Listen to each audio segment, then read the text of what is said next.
Bonjour la presse, bonjour à tous qui sont présents aujourd'hui. Nous avons décidé pour appeler ce point de presse là pour éclaircir une situation qui peut paraître assez opaque.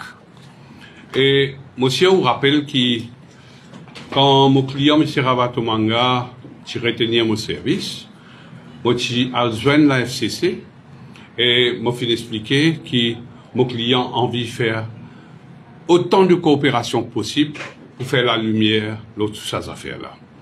Alors, depuis ça, mon client, malheureusement, il revient dans un état de santé fébrile, il est en clinique et il est sous supervision médicale. Et nous avons qui laisse comme si l'enquête allait un peu plus loin. Mais nous finissons bien prendre une disposition légale, nous finissons préparer une procédure légale et nous pouvons saisir la Cour avec plusieurs procédures légales.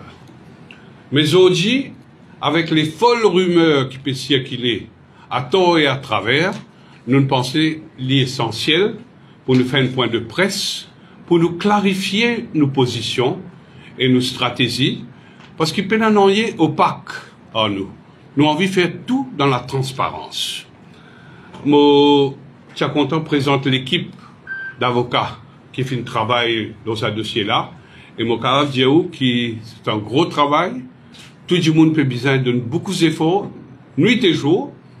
Et à ma gauche, M. Kouchal Lobin, qui n'a pas besoin de me présenter. Il est déjà un public figure, il est dans nos parlements. M. Joy Biari, avocat avec moi au barreau depuis plusieurs années, aussi très connu par la population mauricienne. Mon fils, moins connu, fait commencer au barreau. Alors, mon envie, comment dire, amène dans tout cela, point de l'expérience. À ma droite, l'avocat français, basé aussi, part of his work, c'est aux États-Unis, et lui, il a été l'avocat de M. Ravatomanga pendant des années. Il est à ses côtés, et aujourd'hui, il est là pour éclaircir, si vous voulez, et faire l'historique de son association légale avec M. Ravatomanga. Nous avons, last but not least, M. Eddie Balancy, ex-chef juge, qui vient rejoindre nous parce que nous utilisons ses lumières sur plusieurs aspects de nos dossiers et il est aussi là. Les filles. Bien sûr, ça, désolé là, c'est l'équipe qui peut travailler avec nous à Voué et Christelle et Racha. Et je aussi, je peux donner un franc coup de main dans nos démarches. Alors, pour m'ouvrir les sujets importants, que vous pensez l'essentiel, pour le public mauricien comprend, pour tout le monde comprend, qui peut arriver. Le premier point que j'ai envie de commencer avec, vous entendez dans la presse, qui finit dans une accusation de tort et à travers contre la FCC, contre ce ban officier, et vous finissez même trouver qu'il y a une certaine enquête déclenchée contre ce ban officier-là. Et là, M. Biki qui même pointe le doigt à M. Sanjay Daoudari, qui est le directeur, acting director of the FCC. Bon, pour envie de commencer là même. M. Daoudari nous pose la question, quand il gagne le pouvoir pour agir comme directeur général of the Financial Crimes Commission. Après le 12 septembre 2025, il n'est pas capable d'agir comme directeur de la FCC. Le acting n'est pas capable de faire. Sous la section 12A de la FCC Act, président, et si je suis capable de dire ça en anglais, the President may appoint a director or division or the Chief Legal Advisor to act as Director General for a period not exceeding 9 months when the post is vacant. Monsieur Daoudari, sa nomination, c'était le 12 décembre 2024. Quand un petit coup les doigts, l'y appointed pour 9 mois. 9 mois après, septembre 2025, son mandat expiré. Ça veut dire, depuis septembre, le 12 septembre 2025, son mandat est expiré. Mais comment M. Daoudari, toujours en fonction, quand légalement, il n'est pas possible. Il n'a aucun pouvoir qui autorise M. Daoudari continuer de fonctionner. Ça veut dire que nous retrouvons là. Nous trouvons un directeur qui, quelques jours de cela, dans la presse, il vient dire à nous qu'il lui-même dirige toutes les opérations. Il peut expliquer comment il fait une lead pour la FCC et qu'il peut continuer lead pour la FCC. Et il peut diriger toutes les opérations. Il a tout bonne perquisition, moi-même, m'en organisé. À ce je peux pointer moi les doigts. Moi-même, je peux faire tout travail ici. C'est vrai. Monsieur Daoudari même peut faire tout travail. Mais Monsieur Daoudari, malheureusement pour lui, en septembre, son mandat est terminé. Ça veut dire légalement, il disparaît. Il n'a pas gagné droit. Roule la FCC. Et c'est lui-même le qui est FCC. Alors, toute action que M. Daoudari prend, tout ce qu'il peut faire, c'est dans l'illégalité. Moi, pour réaller un petit bout en anglais, pour comprendre la position légale de la chose. M. Daoudari nommé le 12 décembre, environ ça, le 2024, 9 mois après, il tombe le 12 septembre 2025. Son mandat est fini expiré. Il n'y a aucune provision. There is no provision in that section allowing any renewal or extension. Contrast that with section 10.3 of the same act, which allows a substantive director appointed for a 3 to 5 year term to be reappointed. The act gives that privilege only to a substantive director, not to someone acting temporarily. Once those 9 months ended, Mr. Daoudari became a private citizen, not a lawful Director General. Depuis cette date-là, toute action qu'il est capable de prendre, tout l'ordre qu'il est fin donner, tout meeting qu'il est fin hold, toute direction qu'il fin donne la FCC ou son officier, même le quorum, vous connaissez qui quorum besoin dans la FCC pour procéder avec une enquête, faudrait le DG, Michel Daoudari, avec un minimum de 2 commissionneuses, besoin assis ensemble pour gagner quorum, pour se cavaler de l'avant avec n'importe qui poursuite. Mais qui nous peut trouver là? Michel Daoudari n'est plus des citoyens. Mais comment il est capable de constituer un quorum? Nous avons 4 commissaires, tout ban légiste. Est-ce que ça, c'est pas erreur? Est-ce que ça, c'est un oubli? Est-ce qu'il y a un judicial oversight? Comment nous dire? Nous pas pour 40 en détail. Comment ça est arrivé? Mais le fait brutal, c'est M. Daoudari, en septembre, son mandat est terminé. Toute son action, pas pour capable n'a aucune valeur, pas pour capable agir là, et tout ça là tombe dans l'illégalité. Qui fait bien important. Bien important, parce que le directeur général, lui-même, lead the nervous center of the commission. Every officer works under his administrative control, section 17 du FCC Act. Lui-même, il dirige une opération day-to-day of the commission, section 11B. Lui-même convene every meeting and constitutes le quorum, section 8.2a. Alors la question se pose. Without a lawful Director General, the Commission cannot even sit, cannot receive complaints, cannot authorize searches or attachment orders. He is the conductor of this orchestra. Without him, there is only noise. Alors, moi, je bien comprends ça point là. Nous passons à autre chose.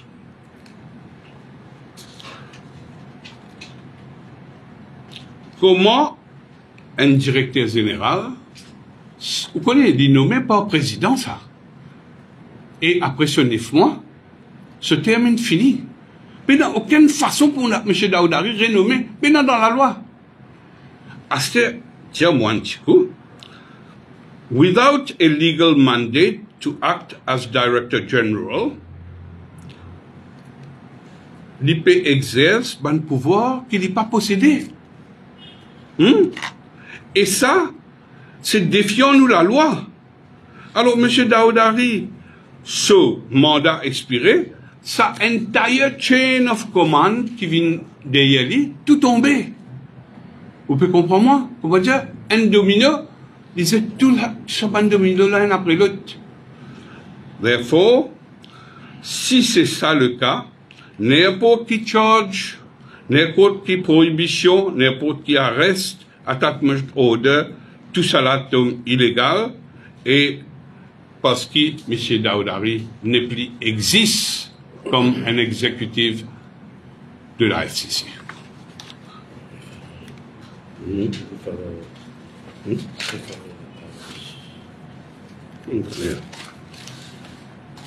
Maintenant, la question se pose, est-ce que M. Daoudari, quand il peut-être est au courant qu'il n'est plus capable de fonctionner, est-ce qu'il est capable de déléguer ce pouvoir à un autre officier? Non. La loi claire, et un principe appelé nemo dat quod non habet, ou pas capable de déléguer ce qui ou même ou pena. Si ou même ou pena le pouvoir, mais comment vous déléguez quoi? Ou d'accord? Alors, ça, c'est un problème de la FCC, et nous, humblement, nous pouvons mettre ça dans affaire-là de l'avant, pour que la FCC révise sa position, pour que le DPP, les autres autorités concernées, prennent conscience de sa grosse anomalie-là qui peut persister. Nos positions claires. Everything done by Mr. Daoudari after the 12th of September 2025 is null and void.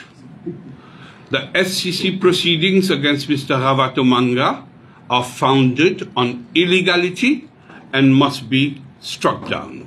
We will seek immediate judicial declarations to that effect and the extension of all evidence obtained through this abuse of office.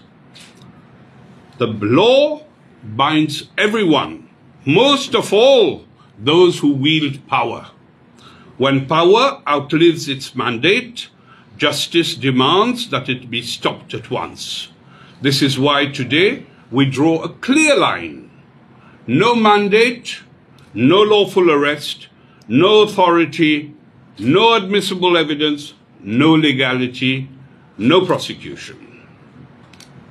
Moi, arrête là, ou capable écoute un autre aspect de ce dossier-là, et nous avons M. Bernardini, qui finit déranger depuis ce pays, il vient ici, pour éclaircir une zone d'ombre.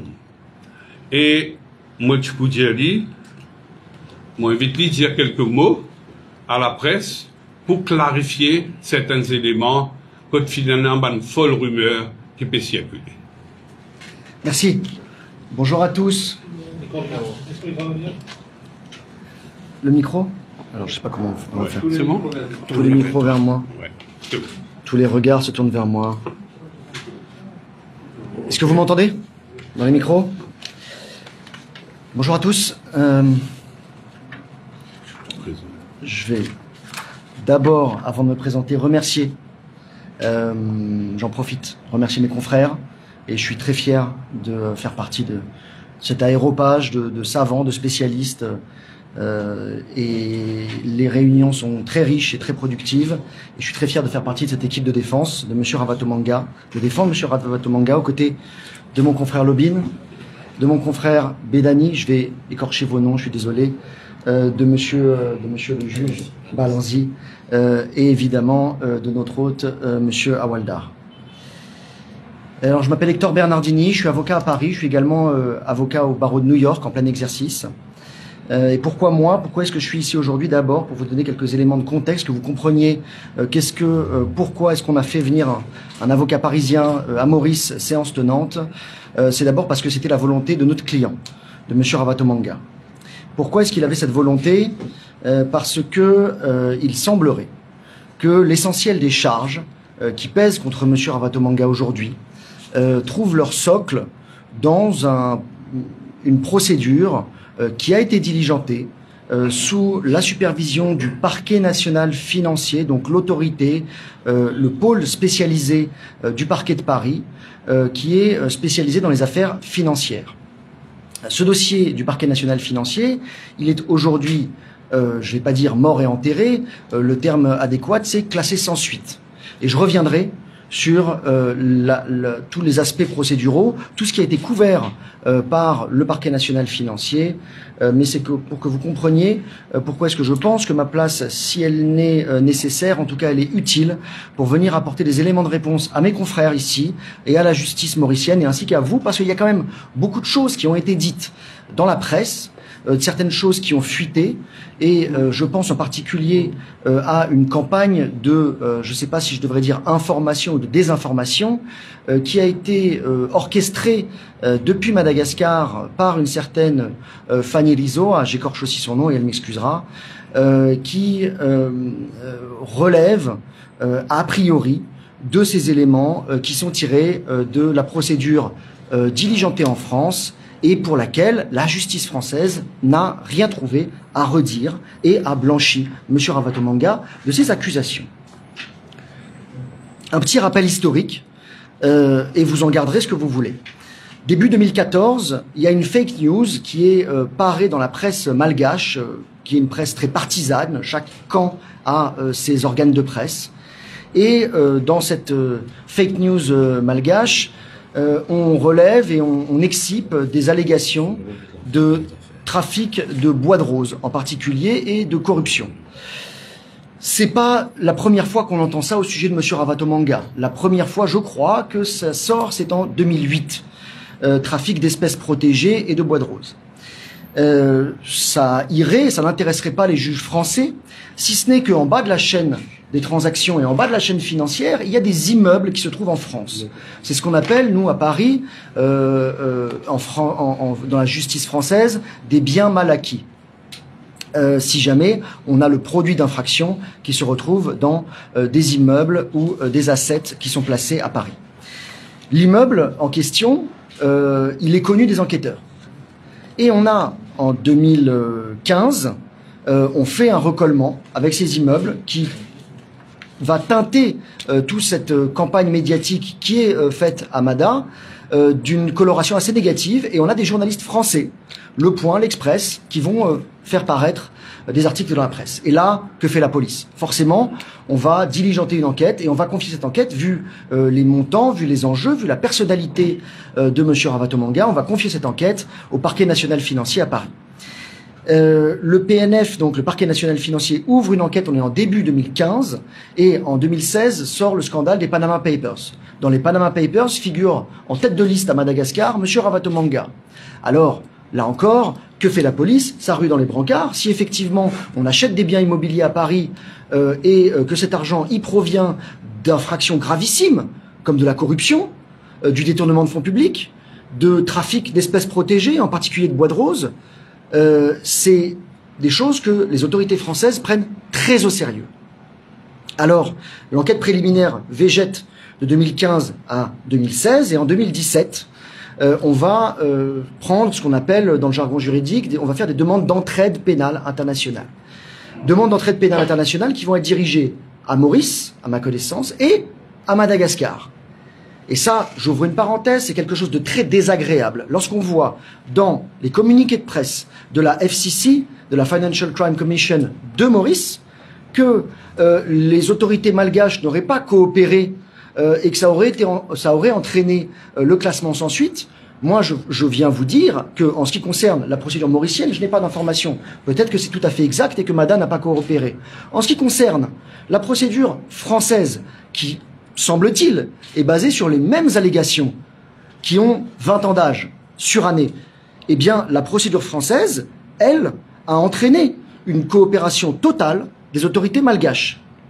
Donc, commission rogatoire internationale, demande d'entraide pénale internationale, on a des procureurs financiers, des limiers de la police, de la brigade financière qu'on appelle l'OCRGDF, l'Office central de lutte contre la grande délinquance financière.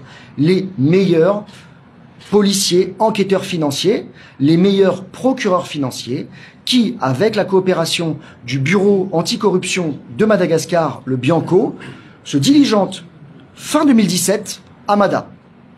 Et à Madagascar, on va interpeller M. Ravatomanga et son épouse, on va perquisitionner chez eux, et on va aussi aller voir ce qui se passe dans les finances du groupe Sodiat. On va passer tout ça au peigne fin, on va entendre tout le monde, et on va en particulier entendre des représentants du fisc malgache. Parce que effectivement, l'une des grosses questions que doit se poser la justice mauricienne aujourd'hui, et que s'est posée la justice française, et qu'elle a solutionné, c'est est-ce que l'argent qui se retrouve ici à Maurice, chez les dépositaires des fonds mauriciens, ou est-ce que l'argent qui a servi à acheter des immeubles à Paris, c'est de l'argent qui provient de l'évasion fiscale de M. Ravatomanga dans son pays. Et là, effectivement, le contribuable malgache a le droit d'être énervé, la société civile malgache a le droit de lui en vouloir. Et c'est ça que la justice, ce travail qu'elle va devoir faire. Mais entre évasion fiscale et optimisation fiscale, optimisation patrimoniale transfrontalière, il y a un monde, et ce monde, c'est celui de la légalité et de l'illégalité. Aujourd'hui, et dernière parenthèse que j'ouvre, et vous m'en excuserez, on discute à Paris de ce qu'on appelle la loi Zuckman. On s'est aperçu que les très très gros revenus, les multimillionnaires, les milliardaires, payent moins d'impôts que les classes élevées, que ceux qui sont simplement millionnaires. Pourquoi? Parce qu'ils ont des ressources financières, patrimoniales, sociales, une structuration transfrontalière qui fait que d'une certaine façon, ils optimisent leurs recettes et que il se trouve qu'ils payent moins d'impôts que les autres. Voilà, c'est dit, c'est comme ça, et c'est en toute légalité que les fonds de M. Ravatomanga se sont retrouvés ici, j'en suis convaincu, et en tout cas, dont ils ont servi à l'acquisition d'immeubles à Paris. C'est ce qui a été démontré ensuite par la suite, et ce qui a été reconnu en France. Donc Mada coopère, il y a des gardes à vue, perquisitions, et on a ensuite un rapport de synthèse qui est établi par le plus haut gradé de l'Office central de lutte contre la grande délinquance financière, qui nous dit quoi?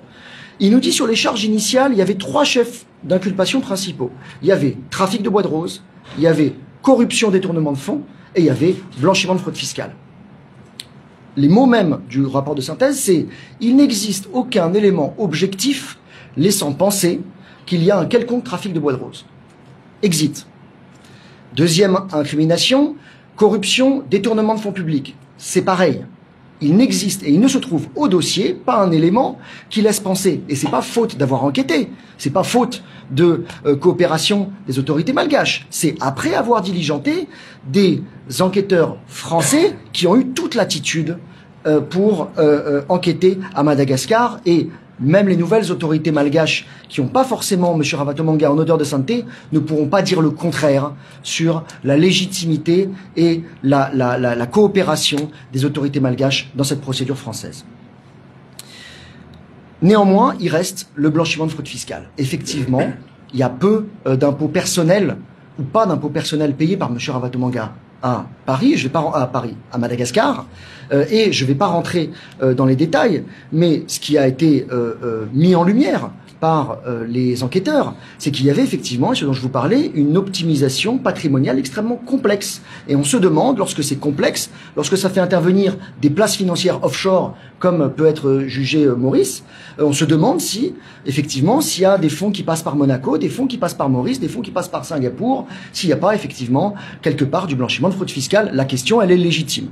Et avant vraiment de voir la lumière dans tout ça, les procureurs français ont fait un petit peu comme on fait la FCC à Madagascar. Ils ont saisi, et après ils ont discuté, et après ils ont levé les saisies. La saisie, elle a été ordonnée, on a contesté la saisie immédiatement, et ensuite on est allé devant la cour d'appel, la chambre de l'instruction de la cour d'appel, qu'on a saisi d'un recours au fond, au fin d'obtenir la main levée des saisies. Et je suis désolé de revenir là-dessus, parce que la décision, elle date de 2019. Ça a été tranché, ça a été entériné. On a fait un communiqué de presse à l'époque. Il a été relayé à Madagascar. Cette affaire-là, pour moi, lorsque je suis contacté par vos confrères journalistes de Madagascar et de l'Afrique francophone, qui m'appellent il y a quelques jours pour me dire « Mais qu'est-ce qui se passe, Ravatomanga ?» Je lui dis « Mais Ravatomanga, c'est plus mon client. Je n'ai rien à voir avec lui. L'affaire, elle est finie. » Non, elle n'est pas finie. Le dossier PNF, il est ressorti à Maurice. Je n'en crois pas mes oreilles. Je n'en crois pas mes oreilles. Pourquoi? Parce que 2019, la cour d'appel ordonne la main levée des saisies. C'est un peu juridique, c'est un peu soporifique, je suis désolé, mais il faut que vous compreniez. Et ensuite, nous, on fait des demandes de copies, on fait des demandes d'obtenir les pièces de la procédure, on fait un certain nombre de demandes pour que, ensuite, on publie les personnes qui avaient fait les premières allégations mensongères, les premières fake news, font des démentis. On arrive à apporter la démonstration au procureur financier qu'en fait, tout ceci repose sur des bases qui sont totalement, on va dire, fantasmées. Et on obtient une décision de classement sans suite. Classement sans suite, ça veut dire l'infraction est insuffisamment caractérisée, il ne se trouve au dossier pas d'éléments qui nous permettent de retenir des indices graves ou concordants pour mettre en examen M. Ravatomanga, ou alors des charges suffisantes pour le renvoyer devant une juridiction. Pas de charges suffisantes. Ça ne veut pas dire qu'on n'a pas enquêté et que comme on n'a pas enquêté, on n'a pas de charge suffisante. Ça veut dire qu'on a enquêté et qu'il me ressort de cette enquête que l'éléphant a accouché d'une toute petite souris. Voire l'éléphant a accouché de rien du tout. Puisqu'en fait, pas de blanchiment de fraude fiscale s'il n'y a pas d'infraction sous-jacente. Le blanchiment, c'est une infraction de conséquence. C'est comme le recel. Il faut, avant le blanchiment, qu'il y ait une infraction qui préexiste. Et pour qu'il y ait blanchiment de fraude fiscale, il faut qu'il y ait une fraude fiscale. Je suis un petit peu long, mais je pense que c'est un rappel qui mérite d'être fait pour que les choses soient bien claires ici, à Maurice, qui est aujourd'hui en train dont vos autorités sont en train de diligenter des poursuites et de mettre dans la tourmente M. Ravatomanga. Alors, visiblement, excusez-moi. Je suis un peu long, je pense. Alors, excusez-moi. Donc l'affaire est classée sans suite. Et je suis désolé, hein, mais on aura beau chercher dans les coins et faire les fonds de tiroir à Maurice, tout ce qui s'est passé jusqu'en 2018 ne peut et ne devrait servir de fondement à une quelconque accusation, à une quelconque poursuite. Et j'en arrive, et exactement, j'en arrive à l'objet de l'inculpation, le terme n'est pas propre, en tout cas des mesures de pénales dont fait l'objet M. Ravatomanga, mais également sa famille et toutes les sociétés avec lesquelles ils sont en lien de près ou de loin, et surtout de loin.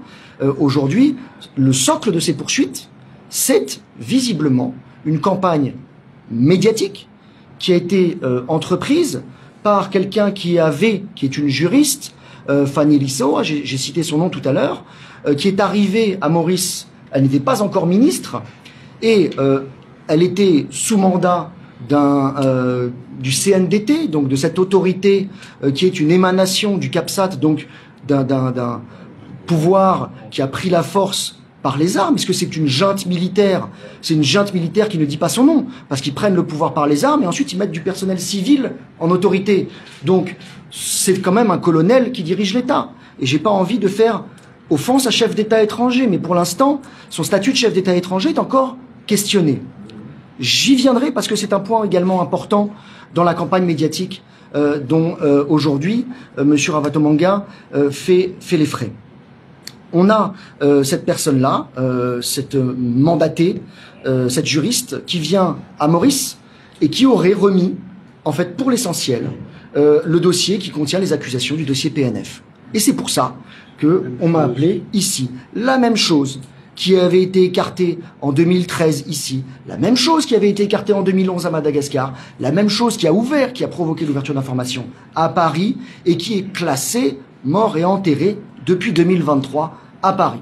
Et pourtant, cette procédure zombie, procédure morte-vivante, qui revient et qui sort de terre et qui sert aujourd'hui de fondement aux accusations. En l'absence d'éléments nouveaux, on ne pourrait poursuivre M.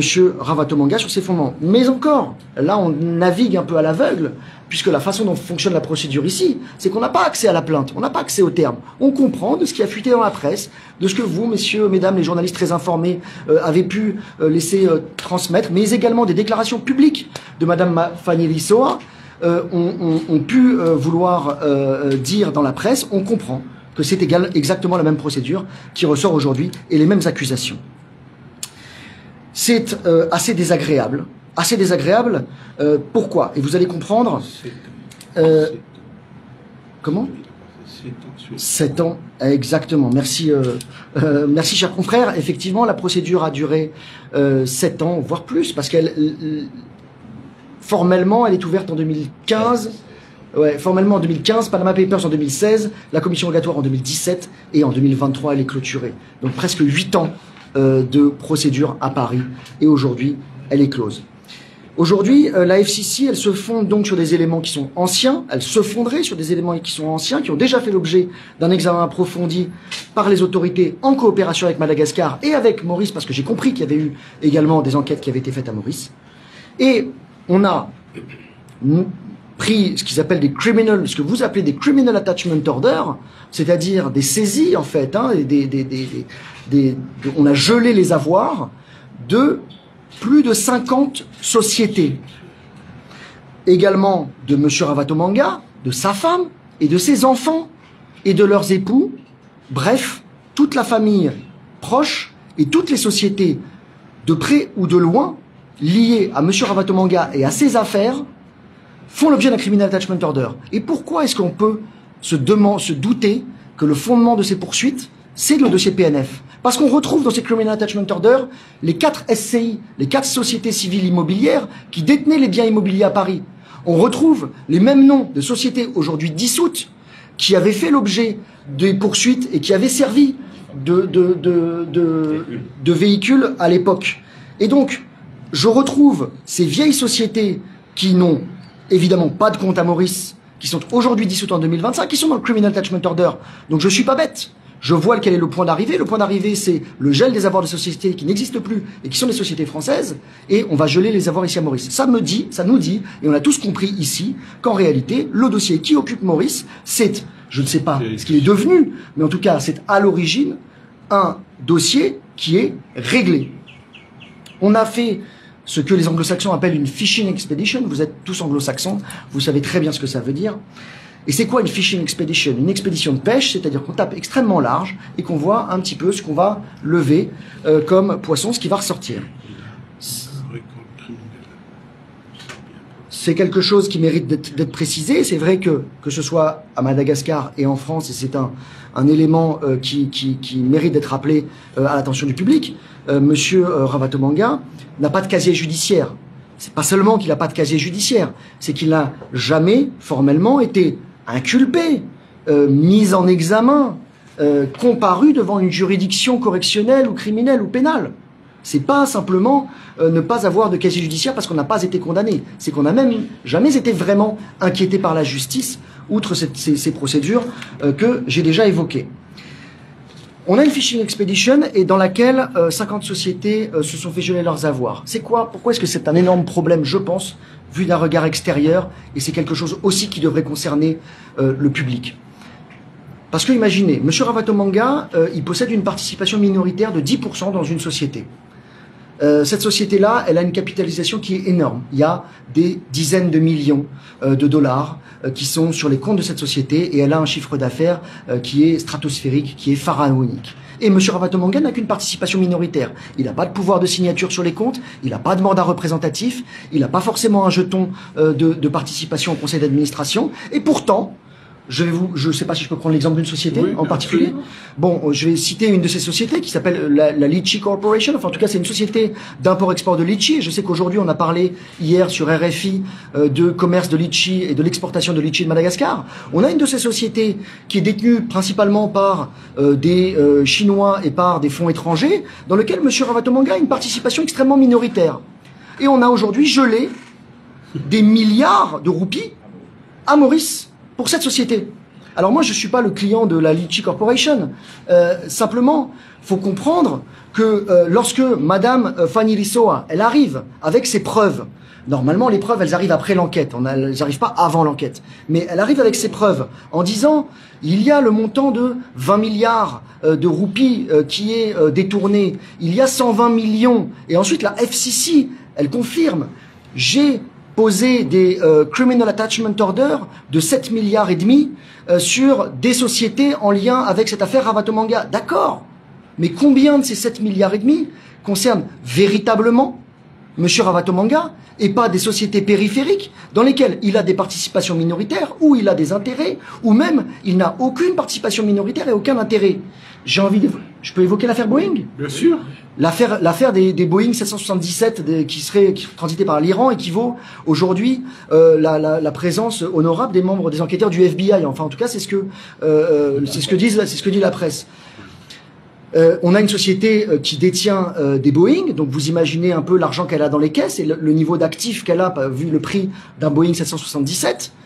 Cette affaire ne concerne ni de près ni de loin M. Ravatomanga. En tout cas, nous, ses conseils et sa famille n'avons aucun indice qui nous laisse penser qu'il a quelque chose à voir avec cette société. Le nom de cette société apparaît dans le mandat d'arrêt international qui est émis par cette autorité malgache qui se sert de la mention de l'Iran, qui fait figure d'épouvantail, pour effrayer la communauté internationale et évidemment exciter la curiosité des journalistes et en particulier des Américains et de tout le monde en fait. Parce que oui, effectivement, quand on fait des affaires avec l'Iran, ça intéresse. Eh bien, cette société-là aujourd'hui aussi a vu ses avoirs gelés. M. Ravatomanga n'a rien à voir avec ça. Rien, pas de lien capitalistique, pas de lien contractuel et à ma connaissance, aucun lien avec cette histoire. Bref, je suis un petit peu long, mais pour vous dire que moi je ne sais pas ce qu'il y a dans les caisses de cette société. Mais quand à la fin la FCC elle vous dit oui, il y a 6 milliards et demi qui ont été gelés, oui, il y a 7 milliards et demi de roupies qui ont été gelés, il y a 120 millions de dollars qui sont aujourd'hui dans cette procédure et qui sont en jeu, c'est des énormes sous. Mais combien appartiennent vraiment ou à des sociétés dont M. Ravatomanga est l'ultimate beneficiary owner et le bénéficiaire économique définitif? Je n'en sais rien, je suis incapable de le calculer, et en tout cas, c'est pas en 2 jours qu'on fait ces calculs. Ce qui est sûr, c'est qu'en faisant des choses à l'emporte-pièce et en faisant des raccourcis, comme l'a pu faire Madame Fanny Rissoa, et qu'elle a entraîné avec elle à une forme d'inertie la FCC mauricienne, et évidemment toute l'opinion publique, parce que la Gen Z à Madagascar qui est dans les rues et qui a provoqué le renversement du pouvoir, elle demande des gages à ce nouveau gouvernement. Elle demande des gages au nouveau gouvernement et elle a besoin que ce gouvernement lui dise qu'il lutte contre la corruption et qu'il y a des têtes corrompues qui vont tomber. Et Monsieur Ravatomanga, avant toute évidemment, jugement au fond, avant toute procédure équitable, le tribunal médiatique, le tribunal populaire l'a condamné, lui a collé l'étiquette de corrupteur, de corrompu, de détournement, et aujourd'hui, il en fait les frais, et c'est vrai que c'est un petit peu difficile pour nous de nous faire chasseurs de fantômes et de ne pas savoir quelles sont les véritables accusations, mais on comprend bien, en tout cas, que le socle de ces accusations, c'est quelque chose sur laquelle il n'est plus vraiment la peine de revenir. Un mot sur ce qui se passe à Madagascar, parce que ça a été également relayé dans la presse mauricienne, le mandat d'arrêt international. C'est intégralement illégal, en tout cas, il ne peut pas être trouvé force exécutoire parce qu'il trouve comme socle des accusations sans avoir été formellement inculpé, sans avoir un réquisitoire du parquet. Il a été démenti par le parquet anticorruption de Madagascar. Et aujourd'hui, même si on a changé la tête, on faisait valser une tête au parquet et à la justice à Madagascar et qu'on arrivait à obtenir un réquisitoire, ça n'est pas avant le réquisitoire, avant d'avoir diligenté une enquête, qu'on va pouvoir lancer un mandat d'arrêt international. Un mandat d'arrêt international, c'est lorsqu'on a ouvert une procédure, qu'on a envie de faire comparaître quelqu'un, qu'on a envie d'entendre quelqu'un devant la justice, et à ce moment-là, cette personne-là ne défère pas la convocation, ne répond pas à ses juges, et à ce moment-là, on peut émettre un mandat d'arrêt international. On se sert de ce mandat d'arrêt international sur les bases aussi vagues que j'ai pu vous le décrire, et on va essayer d'émettre une notice rouge Interpol. Demande de publication d'une notice rouge Interpol. La demande de publication de la notice rouge Interpol, elle existe, mais elle n'a pas été aujourd'hui publiée. Pourquoi? Parce que Interpol, ils sont pas fous. C'est dans les statuts d'Interpol, article 2 ou article 3, Interpol ne fait pas de politique. Donc lorsqu'on a quelqu'un qui est un juriste sous mandat de la CNDT, dont le mandat d'ailleurs est sujet à caution, qui est d'ailleurs réfuté également par le parquet de Madagascar à l'époque, arrive et fait une demande qui est adressée à Interpol, qui a son siège en France et qui est une convention internationale, enfin en tout cas qui a une force, on va dire, supranationale, eh bien Interpol se demande s'il y a un motif religieux, il y a un motif racial et il y a aussi un motif politique. Et si jamais ce qui fait le fondement de la notice rouge Interpol, c'est un motif politique, et vous en conviendrez tous, c'est un règlement de compte politique de Madame Fanny Rizzoa qui était exilée, qui avait toutes les raisons d'avoir pris l'exil parce qu'elle était opposante affirmée de Monsieur Andy Rajoelina, j'écorche son nom aussi, vous m'excuserez, eh bien elle a fui le pays parce qu'elle encourait des poursuites. D'ailleurs, elle a été condamnée à Madagascar et elle a, je crois, une vraie notice rouge Interpol sur le dos. Mais elle revient applaudie dans les bonnes grâces de la nouvelle équipe qui a pris le pouvoir par la force à Madagascar. Eh bien, elle se sert de ce faux mandat d'arrêt international pour demander une notice rouge Interpol, et Interpol ne va évidemment pas déférer. Et si Interpol publiait cette notice rouge à la seconde, on va contester devant l'organe d'Interpol qui est basé en France, qui est basé à Lyon, et à la seconde, on va contester. Je ne doute pas qu'on obtiendra gain de cause, parce que, vous en conviendrez tous, ce mandat d'arrêt international, il sert des fins politiques de règlement de compte, parce qu'on a envie de faire tomber des têtes de l'ancienne équipe dirigeante et de ceux qui leur étaient proches et ceux qui étaient les bailleurs de fonds qui auront pu financer la campagne ou en tout cas aider à cela. Un mot quand même, moi je suis... pardon, hein, je suis un peu long. Non, non, c'est pas ça, je dois partir pour des raisons. Ouais, je sais. Il y a un problème des yeux. Ça va. Yes. J'ai bientôt fini, Oui, je suis oui. désolé. C'est bon? Oui. À ce stade, M. Balancy, vous avez quitté nous. Il y a un rendez-vous avec ce médecin. Oui, Un problème assez urgent. oui. Yes. Thank you. Thank you.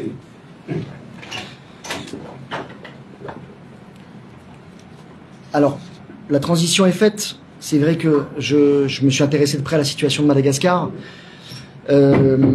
Aujourd'hui, on a un gouvernement à Madagascar, et vous allez voir que ça intéresse la procédure en cours. On a un gouvernement à Madagascar qui est en quête de légitimité. Tout de suite, le 16, 17, 18, les instances supranationales, le secrétaire général des Nations Unies a exprimé son inquiétude et a condamné un changement anticonstitutionnel de pouvoir. Aujourd'hui, l'ONU est un petit peu entre deux eaux, mais on a quand même l'ONU qui s'est clairement exprimée sur le caractère inconstitutionnel de la prise de pouvoir à Madagascar. L'Union africaine a condamné effectivement le 13 et 15 octobre un changement inconstitutionnel, et on a également la Commission africaine des droits de l'homme qui, le 28 octobre, a également condamné, et je crois, la communauté de développement de l'Afrique australe, qui s'est également estimé, et c'est vrai qu'on a un gouvernement qui a pris le pouvoir par la force, mais qui a instauré la paix et le calme dans les rues de Madagascar. Et aujourd'hui, j'ai envie de dire, c'est pas comme en Syrie, mais en Syrie, on se retrouve un petit peu dépourvu, parce qu'on a un État qui a pris le pouvoir par les armes et qui a gagné sa légitimité en instaurant la paix dans le pays. et on est bien obligé de composer avec au niveau international. Eh bien la France, Macron s'est également montré, Emmanuel Macron, le président Macron s'est montré solidaire du président Rajoelina. C'est clairement un changement inconstitutionnel. Et d'ailleurs, l'une des premières mesures du colonel Michael qui a pris le pouvoir, avant de se faire instaurer président, c'était d'abord, il souhaitait retirer, démettre la haute cour constitutionnelle. Et finalement, on lui a dit non, peut-être que démettre la haute cour constitutionnelle, c'est peut-être pas forcément très constitutionnel. Et il s'est fait investir président par la haute cour constitutionnelle. Il y est arrivé. Mais pour ça, il doit montrer des gages à sa population, à la Gen Z qui s'est soulevée dans le pays, et montrer des gages à la Gen Z qui s'est opposée aux coupures de courant, qui s'est opposée aux coupures d'eau et au manque d'eau et aux problèmes des infrastructures locales, et qui scandait dans les rues le nom de Monsieur Ravatomanga. C'est se servir immédiatement de cela et de diligenter, d'obtenir des poursuites contre M. Ravatomanga. Mais ils sont allés un petit peu vite en besogne. Ils ont pris un vieux dossier vintage qu'ils ont sorti de la poubelle et ils sont venus le présenter devant la FCC mauricienne en omettant que l'affaire, elle avait été classée sans suite. Alors, je crois que la famille, M. Ravatomanga, sa femme, et je vais conclure, sa femme, ses enfants, leurs proches et tous mes confrères ici et ceux qui travaillent avec nous aussi dans l'ombre, eh bien on se joint aux préoccupations de la communauté internationale sur cette prise de pouvoir à Madagascar. On est préoccupé de façon d'autant plus légitime que les nouvelles autorités de Madagascar, elles semblent orchestrées aujourd'hui et tenter d'instrumentaliser la justice à l'île Maurice et de s'acheter une légitimité démocratique populiste auprès de la Gen Z en faisant de M. Ravatomanga un bouc émissaire. Alors, je crois qu'on est tous confiants sur le fait que justice doit passer, que Maurice est un état de droit, qu'on peut pas faire n'importe quoi et qu'en temps utile, on va lever ses sanctions, lever ses saisies, et que Maurice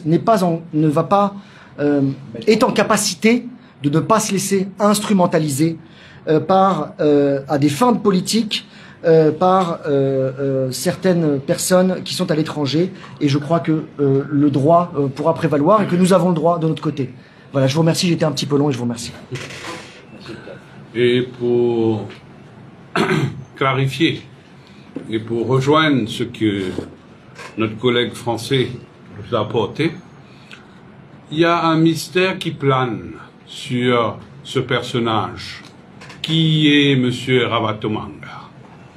On entend parler de lui, on entend parler de son argent, on entend parler du fait qu'il est arrivé à Maurice en détresse sur un avion personnel.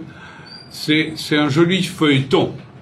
Mais moi, je voudrais vous expliquer un petit peu et contextualiser qui est cet homme.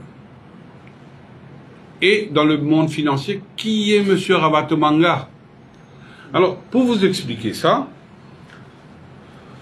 les allégations financières, c'est que les fonds détenus par M. Ravatomanga à Maurice sont des fonds issus de money laundering. Correct? Cette position est absurde, simplement parce que M. Ravatomanga a investi à Maurice comme un businessman depuis 1985. 95. Plus de 30 ans d'investissement, il a bâti des compagnies, il a payé ses taxes, il a employé des gens, il a accumulé de l'argent dans plusieurs juridictions. Ses comptes sont à Maurice, sont transparents, parce que tous ces comptes ont été par le biais de notre système bancaire, through proper banking channels, bien avant ce qu'on attend aujourd'hui. Il maintient multiple accounts dans certaines grosses banques mauriciennes. Et il a été, through le système de KYC, customer due diligence, anti-money laundering, vetting procedures, tout ce qui est requis par notre système juridique financier mauricien. Tous ces banques are licensed by the Bank of Mauritius. Tous ces banques have to conduct background checks, source of funds verification, ongoing compliance reviews. All transactions were made by bank transfer, fully traceable. Pas de dépôt en cash, pas de clandestine channels, no shell intermediaries. Ces fonds sont à la banque et dans le système bancaire mauricien pour plusieurs années. Ces fonds ont été audités. Ces fonds, these funds have been monitored. They were accepted, held, managed with the full knowledge of every compliance department involved. So, let's ask a very basic question. If today the FCC or any other body suggests that this money is suspicious, what does that imply? If Mr. Havatomango's accounts are the product of crime, then every one of these banks, their compliance officers, their AML committees, their auditors must also be guilty. Because they accepted these funds, they verified these funds, they monitored these funds. You cannot have it both ways. You cannot tell the world that Mauritius is a clean, reputable, international financial center, and at the same time accuse a businessman who has used that very system legally, transparently, and under supervision. You cannot accuse such a man of money laundering. This is what we would not call law enforcement. This is institutional hypocrisy. The Financial Intelligence and Anti-Money Laundering Act, the FIAMLA, is clear. Money laundering requires proceeds of crime, and it requires knowledge or reasonable suspicion that those proceeds come from criminal activity. In this case, there is no predicate offense, no identified criminal source, no suspicious movement of funds. There is only lawful banking and lawful accumulation. Je ne veux pas trop m'attarder sur cet aspect, mais je voulais clarifier que tous ces fonds-là sont là depuis belle lurette. Oui.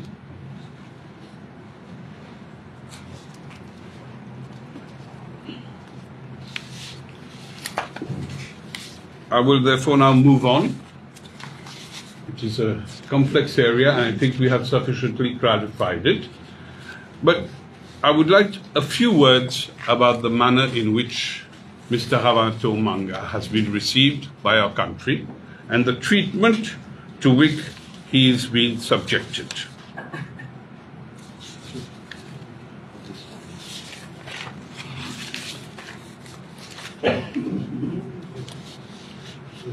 Mr. Havatomanga is not an ordinary citizen. He is the honorary consul of the Republic of Côte d'Ivoire in Madagascar and honorary consul of the Republic of Serbia. He is the lawful holder of 2 diplomatic passports issued by the competent authorities of those sovereign states. He has never claimed immunity from lawful inquiry and does not claim it now.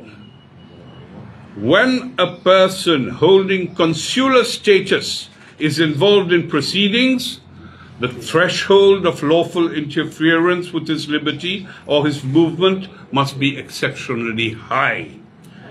Any such interference must be strictly justified, proportionate, and respectful of international obligations.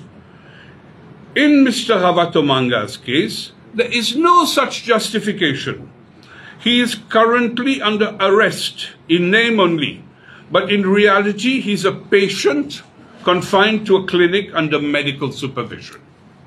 He suffers from a serious cardiac condition under the care of his treating cardiologist, a head specialist. Yet, despite that, the FCC have been sending again and again teams of doctors, more than 7 different medical officers from the Ministry of Health, to verify what his treating specialists have already confirmed. Every one of these doctors, acting independently, have reported that Mr. Ravatomanga is unwell and unfit to leave the clinic. And yet, this relentless parade of inspectors continues. Meanwhile, 2 police officers and 2 FCC officers remain posted in front of his room day and night, watching him through the doorway as though he was a beast or a prey. His door remains open, his privacy is stripped, he cannot rest, he cannot recover. This doesn't appear to be an investigation. This is an intimidation under medical disguise. Is this the way Mauritius treats a man who comes to our shores seeking safety, a man who fled his country in turmoil, who came to Mauritius in the belief that this island still stands for the rule of law, for humanity, for dignity? Are we to become a state that humiliates a consul confined to a hospital bed, that places guards at his doors, sends doctor after doctor to harass him until he breaks? We say this without hesitation. This conduct is unacceptable, unlawful, and un-Mauritian. Mauritius is a signatory of the Vienna Convention on Diplomatic Relations and the Vienna Convention on Consular Relations.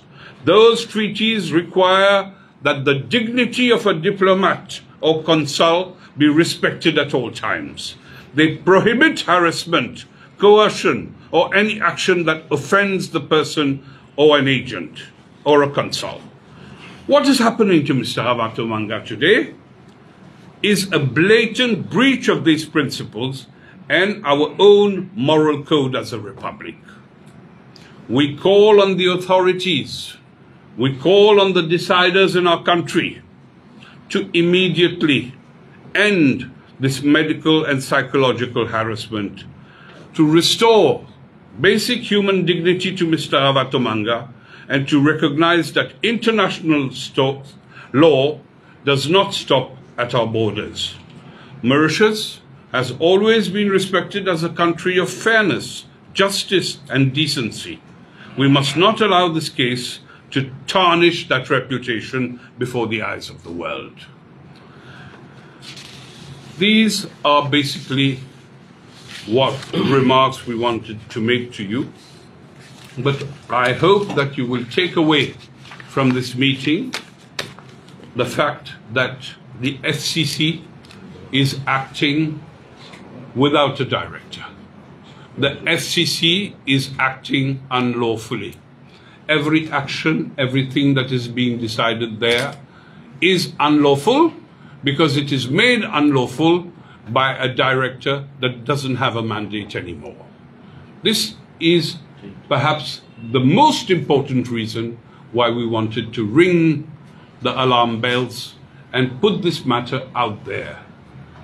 We cannot have a financial sector in this country that boasts of being a very safe jurisdiction for everybody and have authorities as important as the FCC being headless without someone in charge who has been duly mandated by the Republic and by the President of this country. This goes to our credibility as a nation. This goes to the credibility of the entire financial sector and all the authorities that monitor the sector.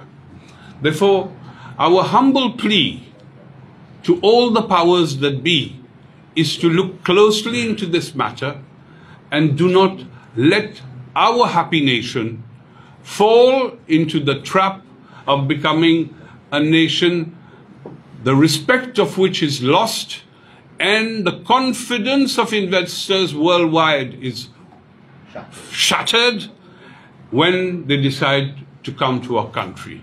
This offshore sector and its operation is to a large extent contributory to the lifeblood of this country. 25% du PIB. 25% of our GDP relies on this sector. People are feeling uneasy. People are feeling distressed. People have their monies blocked. People and the sector and the world are watching us. So it is time, and we implore again the powers that be, to think and ponder over this quandary, and before further blunder, to bring corrective measures as soon as they can pour assainir la situation et pour recréer ce bien-être et pour donner cette crédibilité un peu entamée, encore une fois, à notre secteur offshore.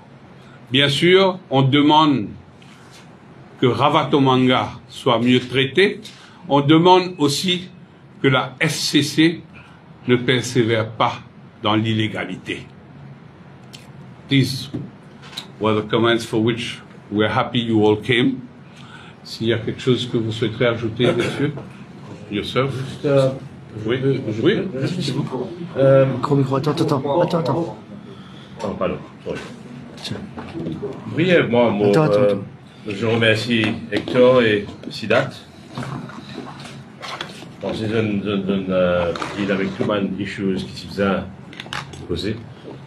Mais moi, je pourrais venir ça issue de acting DG. Sans personnaliser le débat, un avocat qu'il a aujourd'hui, le titre duty bound, raise the alarm, l'OSA sujet de manque de mandat. Et la loi est claire. La section 12, comme le camarade Sidat n'est allé là, permet le président, quand il a une vacance dans position de DG, ça veut dire substantive post, à l'époque, je vous rappelle qu'il n'avait une Bicari qui démissionnait. Le président nomme un acting DG pendant une période de la section 12 de BD, not exceeding 9 months. Yeah, Il est acting, il est toujours acting. Il y a une raison pour ça. Parce qu'il y a un dimoun, il n'est pas capable de ce acting, de ce temporaire, il reste là même, ad vitam aeternam, il roule. Donc, à cause de ça, que le législateur, dans 12.2b, pas prévoir un renouvellement après ces 9 mois-là. Not exceeding 9 months. Alors que, dans le substantive post, qui est de 3 ans à 5 ans, le législateur dit qu'il ça capable de renouveler for a further term of 3 or 5 years. Donc, l'intention du législateur est claire. Ouais. Maintenant, qui nous établir qu'il y a un problème en termes du mandat de l'acting DJ. Mon camarade Sidat il dit d'aller là, si nous goûtons the conductor of your orchestra, c'est le chef d'orchestre. Et c'est le pont, c'est le cœur de la FCC.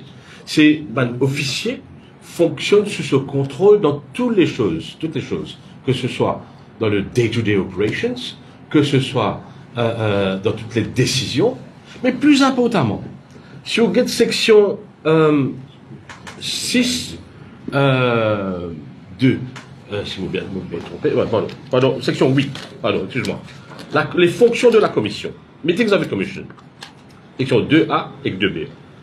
Les diaos qui, le meeting de la commission consistait les moyens de compagnie, là, si vous faites une analogie.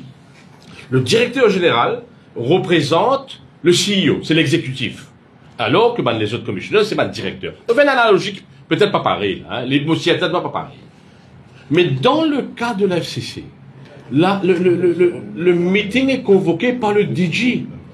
Et le DG a ses 4 commissaires. Et le quorum, c'est seulement le DG, ou le acting DG dans le contexte, avec au moins 2 commissaires. A contrario, si dans 4 commissaires bien assisés, DG, commission pas capable de saisir. Parce qu'il y a impératif la présence du DG ou l'acting DG. Donc, ça nous établit là. Et, quand on a la section 6.1b, il dit où? Mais, on lit ça. The commission shall be the powers of the commission. Functions and powers of the commission.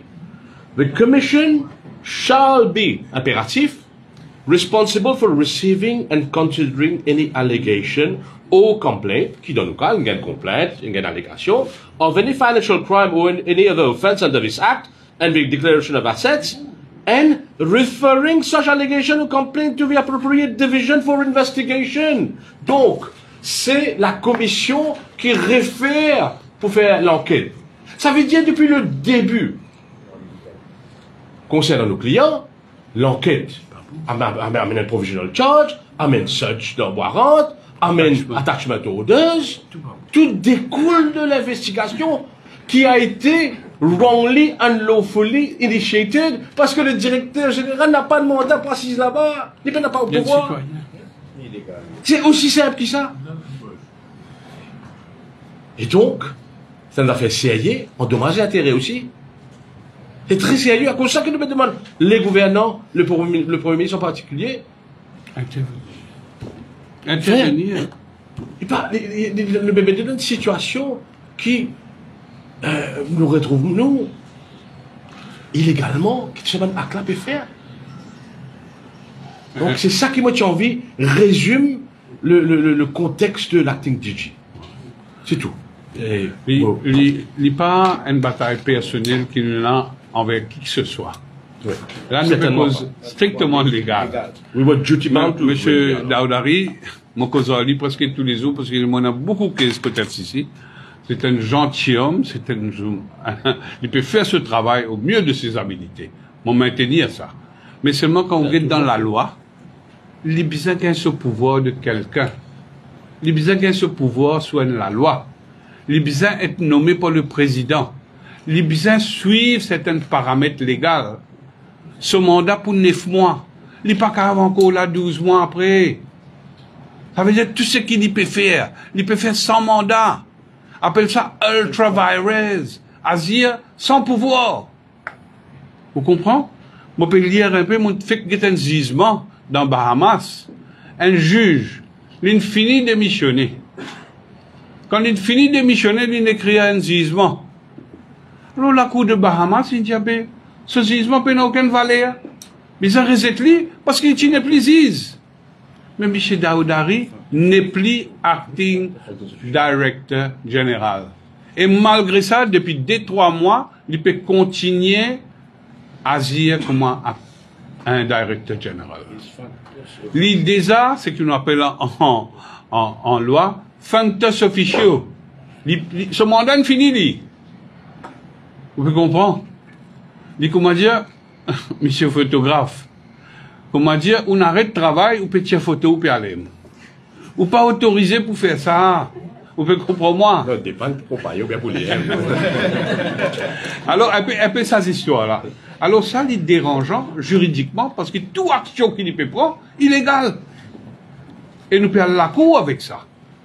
Alors, no bad will to anybody.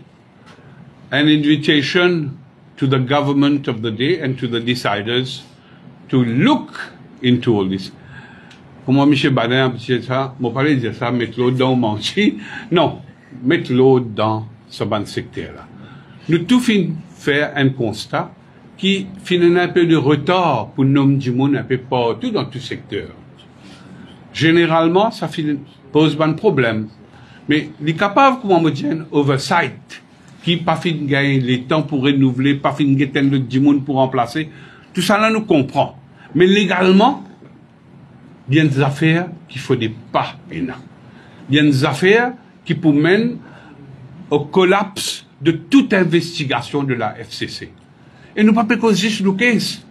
tout ce que Michel Daoudari toussait, après que son mandat fin expiré, tout ça là pour challengeable et tout ça là capable de tomber. Alors, nous remercions tout pour aujourd'hui. Merci beaucoup. Et nous besoin exprime nous, parce que nos clients, ils encaissé. Ils tiennent à ce point de vue. Et depuis le premier jour, nous faisons cause de la transparence. Et c'est ça, l'exercice là, que nous essayons de faire aujourd'hui. Merci. Et d'habitude, nous ne pouvons pas faire conférence de presse qu'on encaisse la peau, mais nous pouvons faire parce que la mayonnaise peut trop monter en termes de désinformation pour nos camarades Hector, notre ami Hector. Tu as compris le créole un peu? Bien sûr. Tu as appris en peu de jours. Et nous avons envie de profiter de la présence de Hector sur le sol mauricien pour nous gagner un petit peu de background de ce qui passait avant. Nous remercions. Merci. Est-ce qu'il y a quelques questions avant de oui, bien sûr, bien sûr. L'argument principal de votre conférence de presse, Yes. c'est que le directeur général de la FCC n'est pas légitime de ce fait Exact. d'affaire un rabattement qui s'est tombé. C'est clair. Maintenant, j'apprends que la FCC vous tient communiqué cet après-midi, on verra bien quel est le stand par Bien rapport sûr, à bien votre sûr. argument. Et Une question oui. que j'ai, est-ce que M. Rabatomang il prend en compte Junaid Fakim le 14 octobre? oui, oui. Dans quel but il a rencontré M. L'enquête est en cours, mais mon capable confirmer qu'il n'a rien à cacher. Il peut expliquer lui-même devant la commission aux premières occasions. Mais à votre question, oui, il fait une soigne. Une question, on dirait comme ça, c'est le mandat qui finit expirer début septembre. Est-ce que je décide pas de déposer une chose à Mais, mon frère, c'est une garantie qu'il nous peut faire. C'est une garantie qu'il nous peut écrire du pipi. Du pipi, c'est un rôle. FCC besoin de report, Vous rappelez, tu peux gagner une bagarre, tu peux faire du pipi, il un peu plus faible. J'ai dit du pipi faux. Nous pouvons bien taper sur la porte. Nous pouvons bien taper la porte toute la cour pour montrer cette anomalie là, cette injustice là. Et malheureusement, je pense qu'il peut mettre FCC dans une situation bien difficile. Nous gagnons certains renseignements, nous prenons un monopole d'information. D'ailleurs, il y a beaucoup d'opacité dans la nomination, dans les affaires qui passaient, mais seulement à la lumière de ce qu'il nous trouvait, et à la lumière de la déclaration que M. Daoudari, lui-même, il fait quelques jours de cela, il dit, moi-même, je dirige l'enquête partout, ou peut accuse-moi, moi-même, il fait seulement une perquisition, mon gars, il téléphone, il peut montrer qu'il est en pleine action. Mais nous, nous petite section, la loi, il est en pleine action quand ce n'est point fini. Vous pouvez comprendre moi? Et en concernant M. Junaid Fakim, qui est commissaire là-bas, Oui. il y a en tant qu'avocat et commissaire là-bas. Et puis, nous avons ça l'homme d'affaires là. Et comment il y a une malinterprétation? Non, mais Zodi, c'est ça qui peut créer un gros malaise, non? Dans la FCC. Et on les doigts peut pointer le directeur. Et on les doigts peut pointer le Junaid Fakim. À cela, moi, je peux dire comme ça, il se 9 mois. Et là, un peu problème dans la FCC. Et il est compréhensible. Qui est capable d'énamorer dire, un oversight. Un gouvernement sans un autre gouvernement, il est capable. Mais malheureusement, légalement, il est fatal. Est-ce que vous avez prouvé que FSC déroule dans l'illégalité? Oui. Est-ce que vous pouvez poursuivre Daoudari avant? Ça, il y a un choix que mon client peut faire. Moi, mon correct, moi, pas besoin de poursuivre personne pour qu'il ne sais pas quoi. Mais ça, il y a un choix qui n'est pas pour nous. C'est pour nos clients. C'est Hein? un élément de... Non, nous pouvons venir pour pas- défendre les intérêts d'une personne pas- qui est venue à Maurice c'est pas personnel. pour une certaine protection. Et c'est pas Daoudari qui peut pointer du doigt là? Oui, mais pas... Non, la question c'était un dommage... C'est pas Daoudari qui peut dans la scène, c'est ça? Oui, Non, oui. on dit pas oui. d'affaires de dommage d'intérêt. Mais entre moi et coup, C'est différent. Daoudari, il travaille dans FCC. Si il est outside his mandate, toute la FCC encore peut obéir à lui. Ça veut dire que je ne peux pas poursuivre tout le monde dans la FCC là. Je ne peux pas poursuivre 3, 4 avocats qui persistent là-bas. Et 4 avocats, 3 avocats, elle est comptable. 3 avocats et un comptable. Je ne connais la loi, je lis ça, la loi FCC là. Je ne peux pas trouver qu'il finit dépasse mandat. L'avocat là n'a permis de M. Daoudari de dire ce soit défini septembre. Septembre. Nous pouvons de Daoudari. Oui. Oui. Non, nous pas point de personne. Il ne faut pas nous personnaliser le débat. Sa position en tant que directeur, un directeur remplaçant, un directeur qui l'a, il l'a pas l'ordre du président pour 9 mois. Après 9 mois, assez. Vous comprenez là? Est-ce que là, tout ça, du monde là, pas trouve ça? Bon, puis nous avons assisté comment l'équipe nous détripe la loi. Et là, nous aussi, nous avons tout ça. Moi aussi, depuis longtemps que je devant FCC, moi, je peux répondre présent. Mais à ce là on a découvert ça. Il y a des affaires qui sont assez graves et qui nous amènent dans l'arène publique, pas pour faire dito, mais pour corriger une situation quand il y a une anomalie peut persister. Peut-être une question justement pour M. Lobin, qui est également Oui. membre du gouvernement. Donc, malgré-vous ou encore avocat de Mamie, avec tout ce qui s'est passé, nous retrouvons dans un scandale, et puis surgir après Mamie qui arrive à Maurice, vous trouvez des familles, il faut pas nous faire comme ça, il n'a pas de informe le gouvernement. Moi, un membre du gouvernement, un député qui émane de l'alliance du gouvernement, il faut une partie de législature, un député qui est dans l'alliance gouvernementale, un parlementaire. Donc, aujourd'hui, là, on devient un avocat pour faire le travail. Comme un parlementaire, un député, nous avons le droit de travailler comme avocat. Donc, mon service est entretenu, il faut passer un panel légal pour être capable de faire le client. Le code d'éthique qui permet moi de défendre le client là quand il veut tenir mon service dans le panel qui me dit. Nous avons ça l'information au Premier ministre. Non, c'est mon travail. Maintenant, c'est règle de confidentialité, code d'éthique d'avocat. Il n'a rien à faire en politique là. Ça, c'est légal, ça. Ça, c'est travail, ça. Ça, c'est travail avocat. Maintenant, on a à faire au Premier ministre, au gouvernement, au Parlement, ça. Ça, c'est travail légal, ça, non, la cour. Mon parle des affaires. Demain, dans une clinique, un n'a pas de travail, je trouve un médecin, il y avait les chimos, il ne peut pas soigner. Il va besoin dire Premier ministre, il va besoin de supervision avant l'hier. En fait, nous connaissons d'arriver dans le passé tout. Vous avez une distinction entre gouvernement et une institution. Le Financial Crimes Commission qui crée pas de Et moi, je suis content, oui. Donc, ce n'est pas le gouvernement qui peut poursuivre M. Ravatomanga, c'est la commission. Monsieur Lobin porte plusieurs chapeaux. Hein? Là, il met ce chapeau avocat. Assez, moi, je suis content de une dernière affaire. Parce qu'il y a des femmes qui ont beaucoup maltraité les réseaux sociaux. Je dis, bien, Waldo, il vient cause bonbons affaires. Après, il y a le défendre mafia. Mon boulot, ça. Mon boulot, pas ban bon du monde qui peut taper la peau. Toute qualité du monde, il tape la peau. Si mon ouvert sa bureau là, comment il était, juste pour welcome ban bon du monde, mais moi pour mon défunt.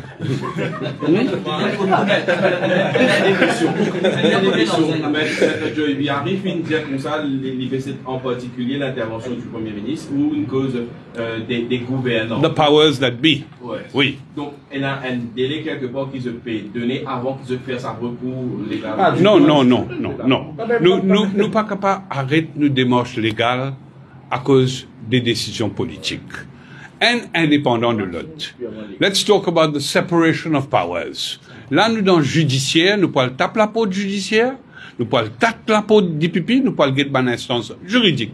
Nous pas à faire rendez-vous avec la politique, pour le faire du bout de l'eau qui savon. Non. Nous, pour la guerre, nous bataille juridique.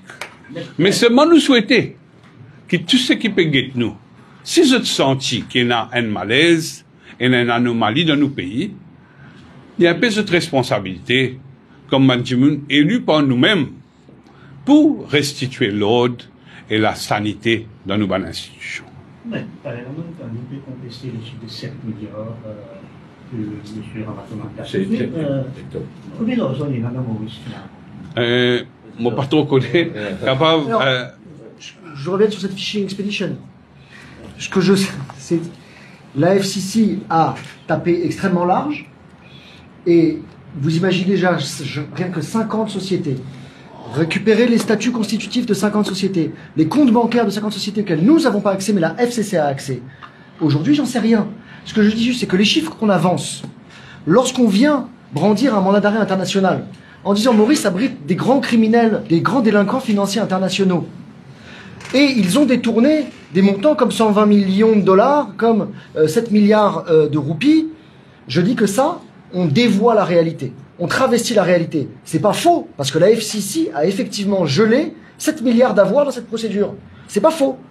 Mais Je suis en train de dire que, est-ce que Ravatomanga est le bénéficiaire économique de sociétés qui détiennent en caisse ces 7 milliards qui ont été gelés à Maurice? Je suis incapable de le dire aujourd'hui. Et d'ailleurs, j'ai pas accès à ces pièces-là. J'ai pas accès aux comptes bancaires. L'enquête le dira. On a parlé de la légitimité du travail de la FCC. On a envie de se défendre sur les motifs, on the merits, sur les fondements du détournement qu'on a allégué. Il y a un truc qui est sûr, c'est que la première allégation, celle qui fait peur à tout le monde, c'est M. Ravatomanga, il fuit dans la panique et il prend la caisse avec lui et il vient à Maurice pour envoyer la caisse à Dubaï. Ça, c'est faux. Ça, c'est faux parce qu'il n'arrive avec rien. Il arrive avec son jet et sa famille. Et ensuite, l'argent est déjà là, et il est là depuis belle lurette, tu l'as dit, c'est ton expression? Oui, il est là depuis des années et des années. Il y a effectivement des sociétés commerciales, dont le patrimoine est distinct du patrimoine de M. Ravatomanga, qui ont beaucoup d'argent dans les caisses, et cet argent est aujourd'hui gelé. Donc effectivement, les montants qui sont avancés sont effectivement ces montants-là. Mais combien sont réellement des montants qui seraient dans la poche de M. Ravatomanga? Je suis incapable de le dire, aucun de nous est capable de le dire. Les membres de la FCC, quand ils auront fini d'enquêter dans 6 mois ou dans 1 an, s'ils travaillent efficacement, on sera en mesure de le dire.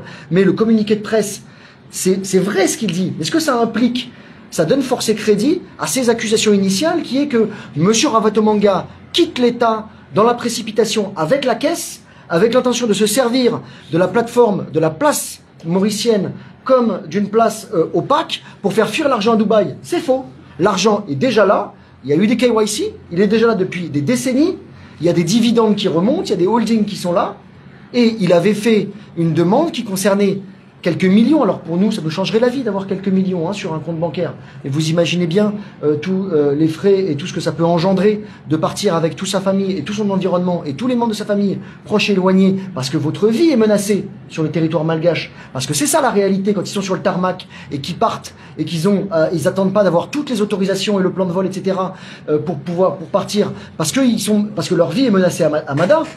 Eh bien à ce moment-là, ils arrivent ici parce que c'était pour eux un safe place, un refuge, un endroit où ils avaient l'habitude. Et ils étaient dans un état de droit avec une sécurité et un ordre qui était à assurer. Et derrière, les montants sont bien ces montants-là. Mais ça n'a rien à voir avec le fait de vider les caisses de Madagascar et de les envoyer à Dubaï. Il y avait, je crois, peut-être 2,5 millions de dollars. Tout compris. Enfin voilà, je veux pas révéler des éléments du dossier. Je le dis parce que la question vient. Et il y a une demande légitime. Excuse-moi, mais c'est ça l'ordre de grandeur. Je vais surfer dessus. Maratidat, il vient de la fête d'année là. Depuis 95, il travaille dans Maurice. Et absolument tout la banque il travaille. Et sur le premier 4 de SBM, MCB, Afrasia, Bank One. Mais si ferme là, après pour tout le monde là. Mais là, nous avons créé des bâtiments pour eux dans Triangle. Je disais, tout ça, c'est un road, tout ça, c'est un officer là. C'est une vending story. Tout ça, dit, on a fait là, pendant 30 ans. Vous avez dit que les charges provisoires de blanchiment d'argent et de trafic de bois de rose ont été payées. Oui. Alors, il reste seulement l'évasion fiscale. Non, ça aussi. Ça a été levé. Mais ils ont répété la même chose. Ils se sont posé la question parce qu'il y avait de l'argent Maurice. Donc ils se sont dit place offshore, l'argent est opaque, montage opaque, on va essayer d'y voir plus clair. Et au bout d'un moment, ils ont dit, il n'y a pas de fraude fiscale. Parce qu'ils ont enquêté à Maurice, ils ont enquêté à Mada, il y a les administrateurs et les banquiers mauriciens qui ont fait des attestations en disant qu'ils payaient ces impôts ici. Alors effectivement, c'est pas les mêmes impôts qu'à Paris. Quand on l'impôt sur les sociétés, c'est pas le même seuil d'imposition qu'en France. Et c'est pour ça que la place mauricienne est attractive. Et c'est légal. Et il a payé ses impôts, aussi faibles soient-ils, pour les sociétés et les holdings qui sont en place à Maurice. Et il n'y a pas le début de poursuite pour fraude fiscale à Mada. Ni ici d'ailleurs. Absolument. Et la question c'est est-ce que en bas de la chaîne transactionnelle, en France, l'argent est propre? C'est irrelevant. La question se pose même pas. Puisque ici, il est en règle que l'argent, il y a des KYC. Les flux sont tracés. À chaque flux qui arrive ici, il y a une convention avec la société d'en face. Il y a un contrat. Il y a une cause économique. Et moi, je suis pas dans les spécifiques. On parle de millions, de centaines de millions. Donc, et donc, vous imaginez le nombre de flux que ça représente. Je suis pas en train de défendre pied à pied, point à point, chaque transfert d'argent sur chacune des entités, sur chacun des comptes. Je suis en train de vous dire qu'il n'existe pas d'indice, que l'enquête qui a été faite, qui a duré 8 ans, n'a pas révélé d'indices. Et c'est simple en fait. Et c'est mes confrères vous l'ont dit. L'infraction de blanchiment, c'est une infraction de conséquence. Pour qu'il y ait blanchiment, il faut qu'il y ait fraude fiscale avant, il faut qu'il y ait un crime, il faut qu'il y ait un trafic, il faut qu'il y ait quelque chose. Et donc si on n'a pas, même pas de poursuite, le predicate offense. Si on n'a même pas de poursuite à Madagascar, si on va voir le responsable du fisc, on est allé voir, c'est pas les enquêteurs malgaches qui sont allés voir les responsables du fisc malgaches, c'est les limiers du parquet national financier français qui, sur l'argent du contribuable français, sont allés à plusieurs enquêter sur les comptes à Madagascar. Et pour regarder ce qu'il y avait dans les comptes du groupe Sodiat, pour regarder ce que les enquêteurs du fisc avaient à dire sur les finances de la famille, comme ici, à la fois les finances personnelles et les sociétés. Et ils ont dit, il n'y a rien. Il paye ses impôts. Lorsqu'il fait remonter les dividendes, il déclare les remontées de dividendes. Et lorsque les dividendes arrivent ici, il y a le KYC. Nothing irregular. Et il paye son impôt sur les sociétés et il fait ses déclarations fiscales. Donc moi, je suis pas contrôleur des impôts à Maurice, loin s'en faut. Mais voilà, donc je peux pas vous dire. Ce qui est sûr, c'est que les montants, c'est intéressant. Les montants sont réels. Et les montants, il faut tourner la tête. Il faut tourner la tête de tout le monde. Mais en réalité, ça n'est pas ce qu'on est en train de vous vendre, ce qu'on a essayé de vous vendre en fait. Le 15 octobre, le 16 octobre, le 18 octobre, le 20 octobre. C'est pas ce qu'on vous a vendu les 15 derniers jours. On a dévoyé la réalité. On vous dit des choses qui sont réelles et le sens que ça prend, c'est quelque chose qui est travesti. Et c'est important de faire une clarification. Mais pourtant, vous clarifiez les affaires. En 2018, ce que Hector dit, en 2018, c'est dans la police judiciaire de France qui tire une mauvaise. C'est la commission rogatoire en 2018. On ne va pas le dans l'affidavit initial qui nous fait parler, il y a un annexe là-dedans, je peux trouver. Donc, ça l'eau de la cour qui fait donner en 2018 là. En 2025 là. Depuis 2018, il donne un mandat très large. Il donne l'autre toute la banque de Mauricie. Banking institution, financial institutions pour aller, donne tout détail, ouvert au livre, donne tout au KYC, donne au social funds quand il sorti, ou donne tout détail. Donc depuis 2018, la justice mauricienne émet un lot. Il laisse dans nos juridictions les Français pour venir enquêter. Pareil que moi je finis enquêter Madagascar, je enquête l'eau, nous offshore mauricien, donc tout sur ma compte, sur activité. Donc on n'est pas capable depuis 2018 de dire de cyber l'enquête et au PDN peut continuer à faire blanchiment l'argent même. Et dans l'enquête, en 2018, en 2025, on ne pas en même. Ça make sense. Quand on fait tout ça là. Donc l'enquête, c'est qu'elle FCC de faire. La Cour à Maurice, la justice mauricienne, il finit de faire en 2018. Et ça même qui finit envoie la France, et là même qui la France finit basée, et il classifie ça en 2019, et en 2023, il finit une suite finale à tout ça, une allégation sans fondement contre le client. Les officiers français, pas mal, là. Oui, les officiers français. Maintenant, une question, est-ce que tout ceci, je reprends les termes utilisés par M. Joël-Biarri, chasse aux sorcières, est-ce que tout ceci ne découlerait pas d'une chasse aux sorcières entre l'ancienne magistrate PNL qui cherche à régler ses comptes avec Mamie Ravatoman? C'est vous qui l'avez dit, beaucoup plus simplement que je l'ai dit, oui. Bien observé. Parce que Mamie bien synthétisé. avait fait des complaintes contre cette Bien sûr. Elle a été condamnée à 3 ans de prison à la suite d'une plainte de M. Ravatoman. Et Maurice, collaborant avec l'État malgache, quelles pourraient être les répercussions en ce qui concerne la liste de la FATF pour Maurice? Oui, non, ils sont. We cannot negotiate with a rogue state. C'est un gouvernement intérimaire that constitutionally has not gone through an election. It is un coup d'État. There is the army that is in control. We don't know whether they're putting the gun on the head of all these people. So it is illegitimate. All the African countries have condemned it as a coming to power illegitimately. Alors c'est un gouvernement en recherche de légitimité. Et pas juste ça, the United Nations have condemned this coup in Madagascar. So how can Mauritius be negotiating with a government that has usurped the power of the ancient government by forceful military means? I think that's enough for today. Thank God it's Friday. I've just provided a few little This must not go on record, eh?